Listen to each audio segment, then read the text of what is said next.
Hey guys, this is Torno, and today we're going to be covering a budget Ojer Axonil deck. We kept it under $100 US. That's my aim for budget. I think that above that, you're kind of getting a bit, a bit too much, but I wanted to kind of keep this one under that. So we're at $94.65 at current prices. Obviously, Ojer Axonil at the moment is a little bit more expensive. I suspect that he's going to drop down. He's $12 at the moment, but, it's very new in the set. So I suspect he's going to drop down there. And, a lot of the budget's kind of, that's like a ninth of the budget is in him. We've mostly aimed this towards instants and sorceries that we're going to be pinging our opponent with, but thanks to Ojer Axonil, we are going to be dealing a lot more damage with them. So if you don't know what Ojer Axonil does, he makes it so that whenever a red source you control deals an amount of non-combat damage less than his power, it is going to deal damage equal to his power. So that is 4. So anything that is, 3, 2, or 1 power that is non-combat damage that you're going to be dealing is going to instead be dealing 4. But not just 4, it's equal to whatever his power is at the time. So, at the moment it's 4/4, but you can buff him up and stuff. He also, when he dies, he's going to transform into the Temple of Power, and then you can transform him back by dealing 4 or more non-combat damage this turn. So he's got like a built-in protection here, but I have added some extra protection into our deck as well. So, our main thing here, as you'll see, is a lot of different spells and sorceries. So our commander here is obviously Ojer Axonil, and then we've got Chandra here, so she's there, so that way we can exile the top card of our library to be able to play it potentially, as well as be able to add red mana, and then she can also deal 2 damage to each opponent if we happen to not use that card. As well as with her emblem there, whenever you cast a spell, this emblem deals 5 damage to any target. If you've got Ojer Axonil buffed up at the time, this is potentially going to deal a lot more than that, but we mostly just want her for that +1 there, extra card draw and extra mana. A lot of our creatures in here are going to be dealing similar stuff, so just pinging, like this guy here, the Blister Spit, deals 1 damage to each opponent if you pay 1 and then tap him, and then you can untap him by casting a non-creature spell. Defiler of Instinct, pay 2 life, and then the creatures cost 1 less to cast, and then also whenever you cast a red permanent spell, he's going to deal 1 damage to any target.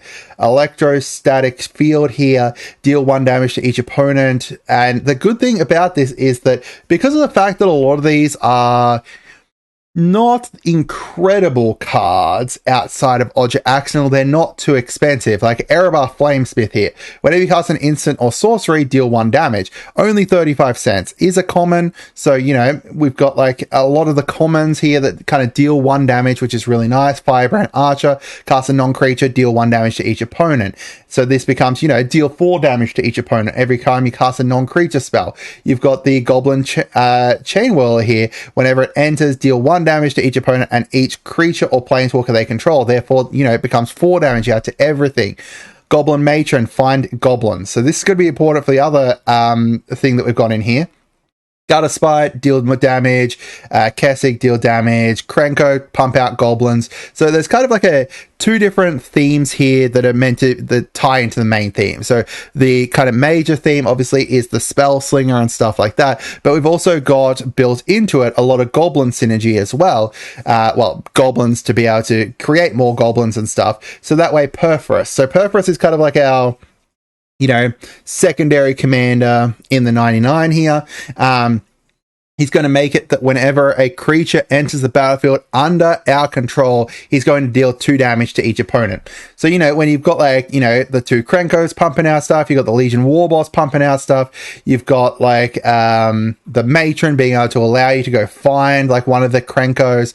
You've got a lot of different stuff in here. Then we can use our goblins with the Siege Gang Commander to throw them at the enemy. So, he's going to pump out 3 goblins, but we can also ping and sacrifice these goblins to hit people. We've got the Spear Spewer here, deals 1 damage. We've got Defender there, pretty cheap, but also being able to allow us to deal 1 damage to each player. So this is important as well to keep in mind. It says he's dealing 1 damage to each player. So that means it will hit you. However, The thing to keep in mind with Ojer Axonil is that it's whenever you deal non-combat damage less than his power to an opponent. So therefore, it should deal, 4 damage to each enemy, but then only 1 damage to yourself, which is nice. So we've got the Thermo Alchemist dealing 1 damage to each opponent when it's tapped. Torbron. So this is another one in here. It makes it so that when you deal damage, it deals that damage plus 2 instead. So worst case scenario, you don't have your commander out, you don't have Perforus out, or you do have Perforus out, but you don't have your commander out or something. Torbrand's going to be another one that's going to be able to buff up there. So Torbrand and Perforus are both a bit more on the expensive side. The Krenko as well, mob boss, and then the electrostatic field. You could probably do without that one if you don't want it. You could easily do without that one. It's just kind of in there as an additional ping to go, because we've got a lot of kind of sorceries in here. We've got a few kind of board wipes here with Blasphemous Act there, and then we've got this one here, Blazing Volley, deal 1 damage to each opponent. Each creature your opponents control, that becomes 4 damage chucked out. Crash through, giving trample and drawing a card. So that's just to be able to give us a card mostly. Dragon fodder, chuck out, some more goblins. We've got a lot of different goblin stuff. And the festivities is really nice in this because it just deals 1 damage out, costs 1, deal 1 damage out, but that's going to become 4 damage there. Earthquake. Now that's not going to be super important for you. It's going to be basically like a board wipe for things that are smaller, or it's a way to be able to kind of finish people off as well at the end there. Especially if you've kind of buffed up Ojer Axonil at the time. Faithless Looting to give us some more card draw. Fiery Confluence, this one's nice. Deal 1 damage to each creature or 2 damage to each opponent, and then destroy a target artifact. So give us some artifact control there. Forked Lightning. This you can deal 1 damage to 2 different creatures or players. Grape Shot has Storm, which is really, really nice. So that way you're going to be able to continuously deal this 1 damage out to creatures or players. Hordling Outburst, chuck out more goblins. Krenko Command, chuck out more goblins. Rain of Damage, deal 1 damage to each creature and player, 4 damage out. Tectonic Hazard, deal 4 damage to each opponent and each creature they control. Tormenting Voice, chuck up a whole bunch of card draw, and then Witch's Mark for our last one here to give the Wicked roll to a creature we control, which means that when they die, each opponent's going to lose 1 life, which is nice. We've got some instants in here as well. Basically, you can follow the same kind of stuff here. Battle him to be able to give us some mana. Destroy, deal some damage out. Brightstone Ritual to give us some mana based on our goblins. We've got a whole bunch of goblins out. And then we've got some protection in here with like Will's Reversal. We've got the Wild Ricochet as well as more protection. All right, so down here we've got like Titan Strength and Unleash Fury. So we can combine these. So we can play the Titan Strength first, make him up to a 7/5, and then play the Unleash Fury to make him, a 14, and then, pump out some of this stuff to be able to deal more damage, and all of a sudden you're just board wiping with, 3 damage, which is crazy. All right. I don't have too many artifacts in here. The Skull Clamp's in here, which is another one that's a bit more on the expensive side. That's to make it so that we can, if we're sacrificing goblins, then we're going to be able to draw cards. We've got the Swiftfoot Boots in here to protect our commander as well, to give him hexproof. And then the enchantments, I've got a whole bunch of different ones in here that are basically, someone casts a creature spell, an opponent casts a creature spell, deals 1 damage to them, deal 4 damage.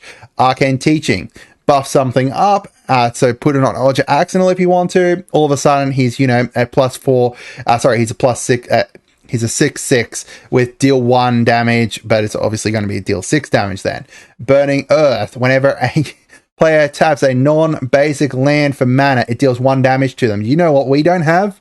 Very many non-basic lands. I have kind of kept this down to just mostly mountains. This is going to be very nice combined with our commander, because all of a sudden, if people have non-basic lands, they're just going to be killing themselves with our commander. Fire Inscription here, whenever it enters battlefield, it tempts you. But this other part here, whenever it casts an instant or sorcery, that's going to be the more important part. Deal 2 damage to each opponent. Goblin Bombardment, just throw your goblins at people. Impact Tremors here. Whenever a creature enters, deal 1 damage. All of a sudden, you're dealing 4 damage each time. Mana Barbs. Whenever a player taps a land, deal 1 damage to the Again, we've got some kind of like little kind of stacksy stuff in here. At the beginning of each player's upkeep, it's going to deal 2 damage to them here, and they makes it so that they can't gain life, which is really nice. And then the Sunburn's Invocation here. So this is going to be like almost basically Cascade. Whenever you cast a spell, you're going to be revealing cards until you and then you can cast a spell from them equal to whatever, you know, the spell, the mana of the card that you just played was. If not, then, you know, you can put the rest at the bottom of your library. So you can kind of use this to kind of cast more and more spells, which is really nice. And then our lands are just Mountains and Shivan Gorge. Shivan Gorge is just here to be able to, you know, help us ping things. Mountains, I just wanted to keep it simple. You know, we could go heavier into the mana base here potentially, but I'm happy with just some mountains there. And I think that we're fine with that. We've got kind of like a little low kind of mana curve, as you can see here. A lot of these kind of, you know, deal 1 damage and stuff like that are very much about, you know, getting things off very quickly and being able to kind of ping very fast at the start. So we've got a lot of really cool stuff in here. But that's it for today, guys. I'm going to potentially try, you know, getting some footage of this if it's up and running, and so that way you guys are able to see how exactly it works in person and everything. I'll put the link to the list down in the comments for you guys. I hope you guys had a great day, and goodbye.